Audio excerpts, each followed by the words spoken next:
soit mon Seigneur et Sauveur. Amen et Amen. N'attendez pas qu'il soit trop tard. Devenez membre de la chaîne Today et bénéficiez de réconfort et de soutien dans les moments difficiles. Cliquez sur le lien dans la description de la vidéo. Mardi 9 avril 2024, page 3. La persévérance, un trait de gagnant. Partie 2. Résumé. Pour réussir dans la vie, nous devons de toute urgence développer les traits qui définissent un gagnant. Ce sont des qualités de caractère qui, sous la direction et avec la puissance du Saint-Esprit, nous amèneront à devenir de véritables performants. Par Joshua Pinto. La persévérance, un trait de gagnant. Partie 2. Thomas Edison, inventeur de l'ampoule et de bien d'autres choses qui définissent notre vie moderne, était un homme d'une grande intelligence. Cet homme très intelligent n'a pas connu le succès aussi souvent qu'on pourrait le penser. Il en avait 10 000 échecs des efforts avant de créer une batterie pour stocker l'électricité. Lorsqu'on lui demande s'il est découragé par 10 000 tentatives infructueuses, Edison répond « Aucun résultat.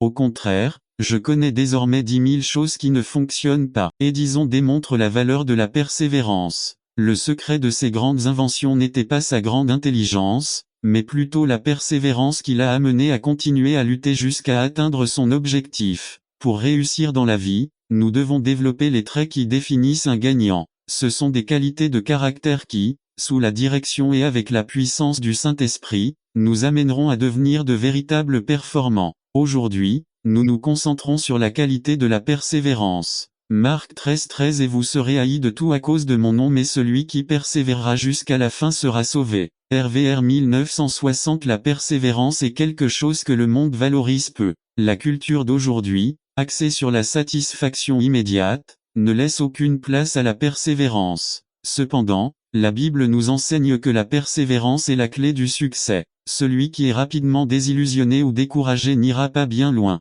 Mais avec de la persévérance, tout est possible. Charles Spurgeon a observé que, grâce à la persévérance, même l'escargot parvenait à l'arche. La persévérance est essentielle à la fois dans notre vie profane et dans notre vie spirituelle. Les normes divines s'appliquent dans tous les domaines. Examinons une à une les raisons pour lesquelles nous devons parvenir à la persévérance. La persévérance est la clé pour réussir dans la vie. Dieu nous a laissé dans la Bible un livre qui contient des lignes directrices et des normes pour réussir. Cela s'appelle le livre des Proverbes. Dans ce livre, nous trouvons beaucoup de choses sur la persévérance. Proverbe 10:4 Une main négligente rend pauvre, mais la main des diligents enrichit. NKJV. Ce passage nous parle de la valeur d'un travail dévoué et habile. N'attendez pas qu'il soit trop tard. Devenez membre de la chaîne aujourd'hui et obtenez du réconfort et du soutien dans les moments difficiles. Mardi 9 avril 2024. Page 1. Désormais, la capacité est seulement trouvée par la pratique et la préparation.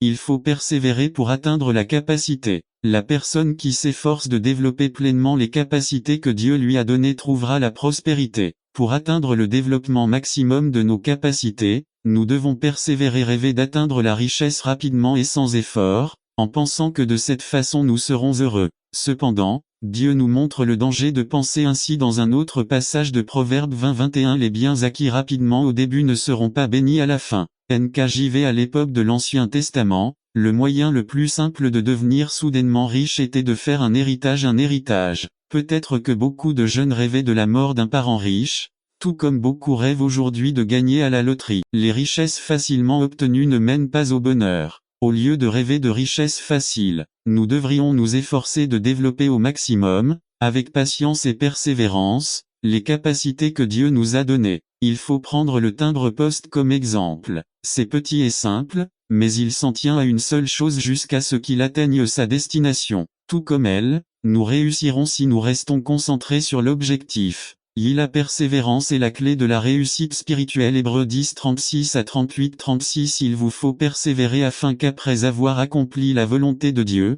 vous puissiez recevoir ce qu'il a promis. 37 Car dans très peu de temps, celui qui doit venir viendra et ne tardera pas. 38 Mais mon juste vivra par la foi. Et si vous revenez en arrière, cela ne me plaira pas. LSG. Les lecteurs de cette lettre risquaient d'abandonner leur foi au Christ et de retourner à leur ancienne religion. L'auteur leur enseigne qu'il faut persévérer pour recevoir les bénédictions que Dieu promet à ceux qui croient en son Fils. La Bible parle dans de nombreux passages de l'importance de persévérer. Par exemple, l'apôtre Paul dit dans 1 Corinthiens 15:2, « Par cet évangile, vous êtes sauvés, si vous retenez fermement la parole que je vous ai prêchée. Autrement, vous aurez cru en vain. Ni même pour recevoir notre salut tant attendu, il faut persévérer. En 1987, le champion du monde des 1500 mètres se qualifiait pour une autre course, il a trébuché à mi-chemin, mais il s'est relevé et a continué à courir à seulement 20 ans plus de mètres dans la course. Il était à la 3e place et cela a suffi pour se qualifier. Il a regardé en arrière et n'a vu personne, il a arrêté d'essayer, et un autre coureur, qui arrivait de son côté aveugle, l'a dépassé et l'a largement éliminé. L'effort est devenu inutile parce que vous avez quitté le but des lieux. C'est très tentant dans la vie chrétienne, après avoir vécu quelques mois ou quelques années comme n'attendez pas qu'il soit trop tard. Devenez membre de la chaîne aujourd'hui et recevez réconfort et soutien dans les moments difficiles. Cliquez sur le lien dans la description de la vidéo. Mardi 9 avril 2024 page 2 Croyants, détournons nos yeux de notre objectif, le Seigneur Jésus. Nous pouvons penser que nous avons déjà couru très fort, et c'est le cas, il est temps de se reposer un moment. La persévérance est la clé du succès spirituel. Si nous ne continuons pas à fonctionner, nous ne réussirons pas carrière. Si nous cessons de regarder vers Christ, l'auteur et le consommateur de notre foi, nous ne gagnerons peut-être pas la course. La persévérance fait partie intégrante de notre foi. Si vous commencez à vous décourager, si vous avez arrêté de courir, il est encore temps. Mettez vos baskets et continuez à courir. Nous devons persévérer dans la foi pour recevoir ce que Dieu nous a promis. La persévérance est la clé pour réussir dans le service du Seigneur. Je pense que nous connaissons tous la parabole du semeur trouvée dans Luc 8, 4 à 15. Dans cette parabole, la graine tombe sur 4 terrains différents. Les 4 étages représentent les 4 manières de répondre au message de Dieu et à son service. Dans le premier cas, la graine tombe à côté de la route, le sol dur n'accepte pas la graine et les oiseaux la mangent. C'est la personne qui rejette le message. Dans le deuxième champ, la graine tombe sur un sol pierreux. Il germe rapidement, mais se flétrit car il n'a pas de racines profondes. C'est la personne qui comprend le message rapidement, mais qui s'en va ensuite. Dans le troisième champ, les épines poussent et étouffent la petite plante qui germe à partir de la graine. Cette personne permet aux soucis du monde d'étouffer la foi qui est née dans son cœur. Luc 8,15 parle du 4e type de terrain, il est dit. Mais ceux qui sont tombés dans une bonne terre, ce sont ceux qui, avec un cœur bon et droit, retiennent fermement la parole qu'ils ont entendue et portent du fruit avec persévérance. NKJV. Cette graine germe et porte de bons fruits et la récolte est abondante, récolte bon cœur et se donne pleinement au Seigneur. Cette personne produit une bonne. C'est la personne qui reçoit le message avec un que la récolte soit abondante. Nous devons persévérer. Si nous sommes comme la première, la deuxième ou la troisième terre, il n'y aura pas de récolte, réservée aux pasteurs ou aux missionnaires. Peut-être que Dieu vous a appelé à servir en évangélisant vos amis, en enseignant aux enfants, en organisant des activités ou de toute autre manière dans ce service du Seigneur. Si vous apprenez à persévérer dans le service, il y a beaucoup de personnes très douées, du Seigneur avec de grandes capacités et de bonnes personnalités, qui n'ont aucun impact sur le royaume. Attention, et ils se concentrent davantage sur celui-là. Ils sautent de ministère en ministère, sans se consacrer à une ou deux choses sur lesquelles ils pourraient réellement avoir un impact. Ou peut-être que le problème n'est pas un manque de concentration, mais plutôt un découragement. Ils commencent à servir, mais quelqu'un les critique, ou peut-être que les résultats ne sont pas visibles immédiatement, et ils se découragent facilement dans leur service s'ils n'attendent pas qu'il soit trop tard. Devenez membre de la chaîne Today et bénéficiez de réconfort et de soutien dans les moments difficiles. Cliquez sur le lien dans la description de la vidéo. Mar 9 avril 2024 page 3 Monsieur, il n'y a pas de persévérance et il n'y a pas de fruit. Si vous voulez réussir à servir le Seigneur, vous devez persévérer. Décidez quel sera votre ministère, ou quels seront vos ministères et concentrez-vous sur leur réalisation de toutes vos forces, avec l'aide de Dieu, aussi longtemps qu'il le faudra. Conclusion. Dans le royaume de Dieu, la course est gagnée par les déterminés et non par les fous. Ceux qui sont engagés triomphent, et non ceux qui se contentent de dramatiser. Si vous voulez réussir, ne cessez pas de persévérer. C'est la clé du succès dans la vie, spirituellement et au service de Dieu. Marc 13:13b Mais celui qui persévérera jusqu'à la fin sera sauvé. NKJV. N'attendez pas qu'il soit trop tard. Devenez membre de la chaîne Today et bénéficiez de réconfort et de soutien dans les moments difficiles. Cliquez sur le lien dans la description de la vidéo. Mardi 9 avril 2024 page 4 Générosité, trait d'un gagnant partie 4 Résumé. Quand on pense à la générosité, les gens qui donnent de l'argent nous viennent généralement à l'esprit. Cependant, si nous consultons le dictionnaire, nous trouverons une définition plus large que celle de donner de l'argent. La générosité, c'est se donner totalement aux grandes choses dans lesquelles par Joshua Pinto. Générosité, trait d'un gagnant partie 4. Aujourd'hui, nous concluons notre série trait d'un gagnant. Nous avons mentionné au cours des semaines précédentes que pour réussir dans la vie, nous devons développer les traits qui définissent un gagnant. Nous avons parlé du trait de gentillesse, du trait de persévérance et du trait d'humilité, et de la façon dont ils sont de la plus haute importance dans la vie d'un gagnant.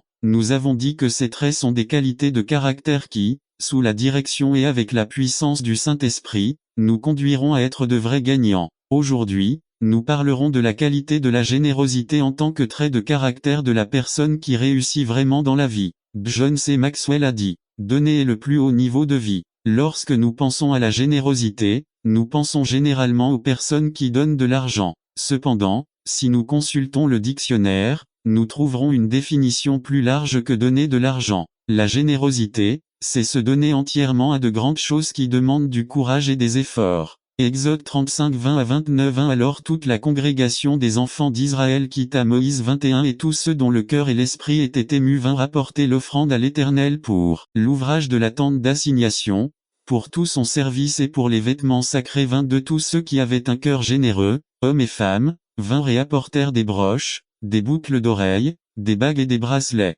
et toutes sortes d'objets en or. Chacun présenta donc une offrande d'or à l'Éternel. 23. Et tous ceux qui avaient du bleu, de la pourpre, de l'écarlate, du fin lin, du poil de chèvre, des peaux de bélier teintes en rouge et des peaux de marsouin les apportèrent. 24. Tous ceux qui pouvaient apporter une contribution en argent et en bronze apportaient la contribution réservée à l'Éternel, et tous ceux qui possédaient du bois d'acacia pour un travail de service l'apportèrent. 25. Et toutes les femmes habiles filaient de leurs mains, et apportaient ce qu'elles avaient filé, du drap bleu, pourpre, cramoisi et du fin lin. 26. Et toutes les femmes dont le cœur était rempli d'habileté filaient du poil de chèvre. 27. Et les chefs apportèrent des pierres d'onyx et des pierres de sertissage pour l'éphod et pour le pectoral. 28. Et des épices et de l'huile pour l'éclairage, pour l'huile d'onction et pour l'encens odoriférant. 29. Les enfants d'Israël, tous les hommes et toutes les femmes désireux d'apporter quelque chose pour tout l'ouvrage que l'Éternel avait commandé par Moïse, apportèrent une offrande volontaire à l'Éternel.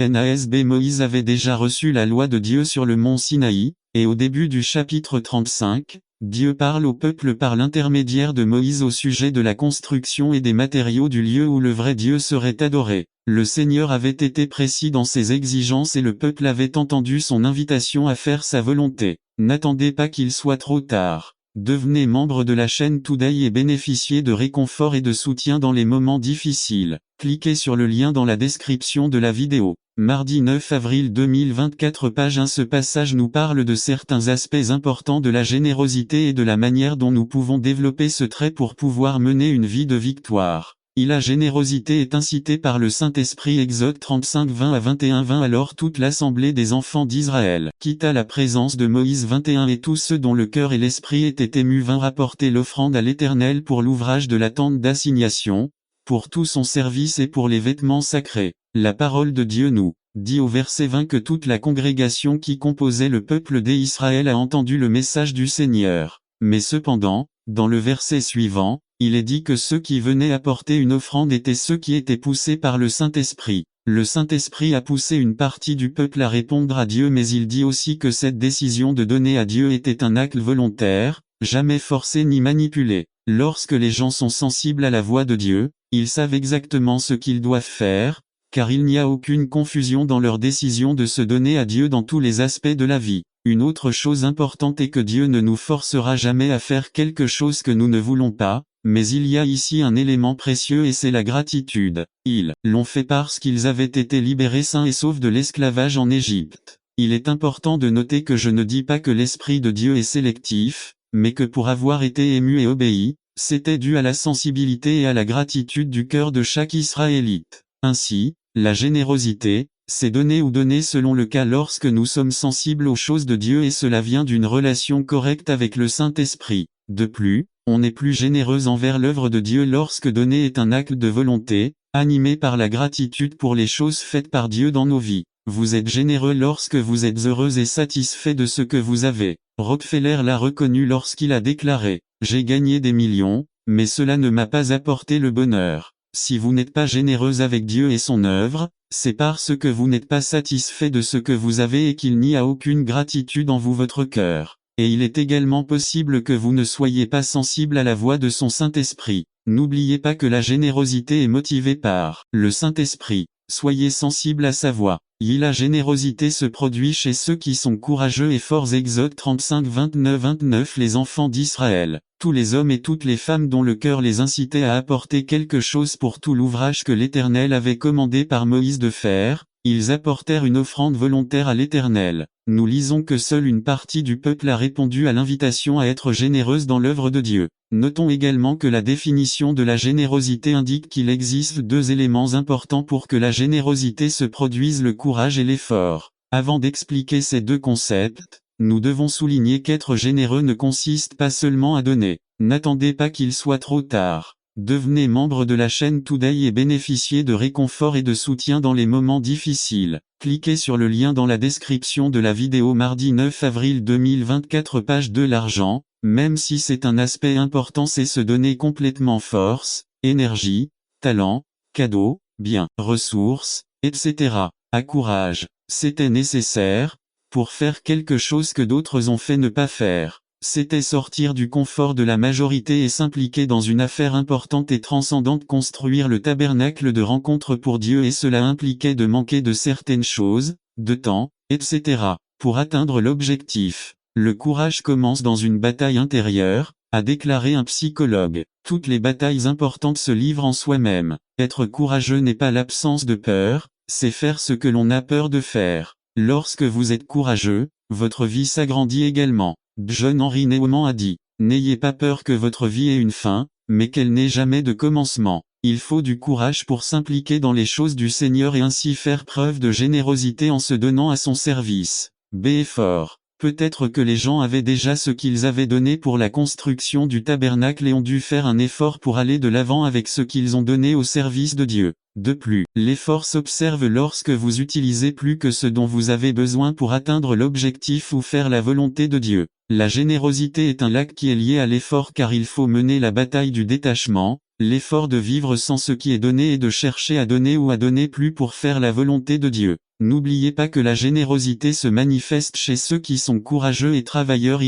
La générosité ne s'exprime pas seulement par les biens. Exode 35 25 à 26 Et toutes les femmes habiles filaient de leurs mains, et apportaient ce qu'elles avaient filé, du drap bleu, pourpre, cramoisi et du fin lin. 26 Et toutes les femmes dont le cœur était rempli d'habileté filaient du poil de chèvre. À ce stade, nous devons rappeler à nouveau que lorsque nous parlons de générosité, nous ne devons pas seulement faire référence à l'argent qui en constitue une partie importante. La Bible dit que ceux qui répondirent à l'invitation de Dieu donnèrent de leurs biens chaînes, boucles d'oreilles, bagues, peaux, bracelets, tissus, bois, etc. Mais, il y avait aussi ceux qui ne l'avaient pas et qui donnaient leur travail pour atteindre l'objectif affiché, et toutes les femmes habiles filaient avec leurs mains et elles filaient du poil de chèvre. Il est important de souligner que non seulement certains ont apporté des choses pour la construction, mais qu'ils ont travaillé à la construction, et que certains qui n'avaient pas à donner ne sont pas restés en se lamentant de ne pas pouvoir aider. Ils ont commencé à tourner, à creuser, à s'appuyer, etc. pour le tabernacle. Nous ne devrions pas nous sentir limités par le fait de ne pas avoir de ressources à ce moment-là. Rappelez-vous que vous pouvez aider à construire l'église du Seigneur avec beaucoup d'autres choses que Dieu utilise pour étendre son royaume. N'oubliez pas que la générosité ne s'exprime pas seulement avec des biens. Utilisez vos talents. Conclusion: n'attendez pas qu'il soit trop tard. Devenez membre de la chaîne Today et bénéficiez de réconfort et de soutien dans les moments difficiles. Cliquez sur le lien dans la description de la vidéo. 9 mars, avril 2024, page 3. Elisabeth Elliot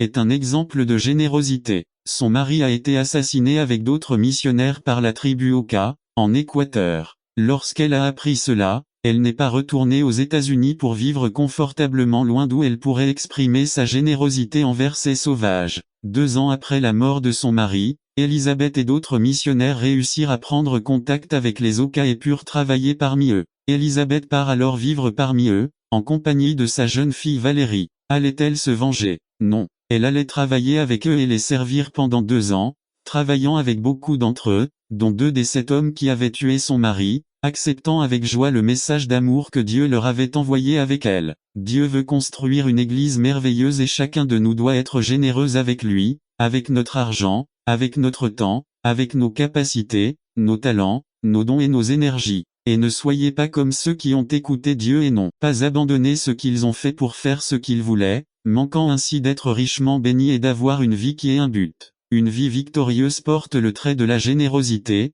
non pas une générosité forcée ou exigée, mais une générosité volontaire, une générosité suscitée par l'Esprit Saint, une générosité donnée par ceux qui sont courageux et travailleurs, et une générosité qui ne s'exprime pas seulement par des biens, mais par une vie totalement donnée à Dieu. N'attendez pas qu'il soit trop tard. Devenez membre de la chaîne Today et bénéficiez de réconfort et de soutien dans les moments difficiles. Cliquez sur le lien dans la description de la vidéo mardi 9 avril 2024 page 4 La nouvelle naissance résumée. Bien que Nicodème ait été le principal enseignant, c'est-à-dire le théologien du peuple d'Israël, il n'a pas compris les paroles de Jésus. Il a encore répondu à Jésus. Comment cela peut-il être fait? Dans ce message, je vais essayer de répondre à la question. Comment cela peut-il être fait? Par Franck Lay La nouvelle naissance Jean 316 Nicodème était un homme de haute moralité, était un pharisien et un leader parmi les Juifs. De plus, il était le principal enseignant de son peuple Israël. Chaque référence dans la Bible fait référence à Nicodème comme à l'homme qui est venu vers Jésus la nuit. Il est venu la nuit parce qu'il avait peur d'être critiqué par ses pairs. Peut-être est-il venu la nuit pour avoir plus de temps pour parler à Jésus. D'autres disent que la nuit était un symbole des ténèbres qui étaient dans son âme et que Nicodème venait voir Jésus. Lorsqu'il vint vers Jésus, ils parlèrent de la nouvelle naissance. Nicodème commença sa conversation avec Jésus par ces mots. « Rabbi, nous savons que tu es venu de Dieu comme enseignant car personne ne peut faire ces signes que vous faites, si Dieu n'est avec lui. » Jésus répondit à Nicodème et lui dit, « en vérité, je vous le dis, si quelqu'un ne naît de nouveau, il ne peut voir le royaume de Dieu. » Notez la nécessité de la nouvelle naissance. Sans la nouvelle naissance, personne ne peut voir le royaume de Dieu. De plus, sans la nouvelle naissance, personne ne peut entrer dans le royaume de Dieu. Dieu ou entrer dans le royaume de Dieu sans la nouvelle naissance. Ainsi, la rencontre avec Dieu, qui a été appelée la nouvelle naissance, est le plus grand besoin dans le monde entier si vous êtes ici ce soir, sans Christ dans votre cœur, le nouveau. La naissance est son plus grand besoin. Nicodème a posé une question si importante. Comment un homme peut-il naître quand il est vieux? Peut-il entrer une seconde fois dans le ventre de sa mère et naître? C'est une bonne question. Si vous avez le désir de connaître Dieu personnellement, vous devez savoir comment. Jésus répondit à sa question. En vérité, je vous le dis, à moins de naître d'eau et d'esprit, on ne peut pas entrer dans le royaume de Dieu. Ce qui est né de la chair est chair et ce qui est né de l'esprit est esprit. Ne vous étonnez pas que je vous ai dit vous devez naître de nouveau. Le vent souffle où il veut et vous entendez son bruit mais tu ne sais même pas d'où ça vient. Ainsi en est-il de tous ceux qui sont nés de l'esprit. Bien que Nicodème fût le principal enseignant, c'est-à-dire le théologien du peuple d'Israël, il ne comprit pas les paroles de Jésus. Il répondit à nouveau à Jésus. Comment cela peut-il être fait? Dans ce message, je vais essayer de répondre à la question. Comment cela peut-il être fait? Comment une personne peut-elle recevoir la nouvelle naissance? Et au verset 5, voyons la place de la parole de Dieu dans la nouvelle naissance. Remarquez au verset 5 l'expression naître d'eau. C'est la phrase la plus difficile à comprendre dans ce passage car il existe de nombreuses opinions différentes concernant son interprétation. Certains pensent que cela représente le baptême. D'autres pensent qu'il s'agit d'une naissance physique. Je crois que l'eau est un symbole de la parole de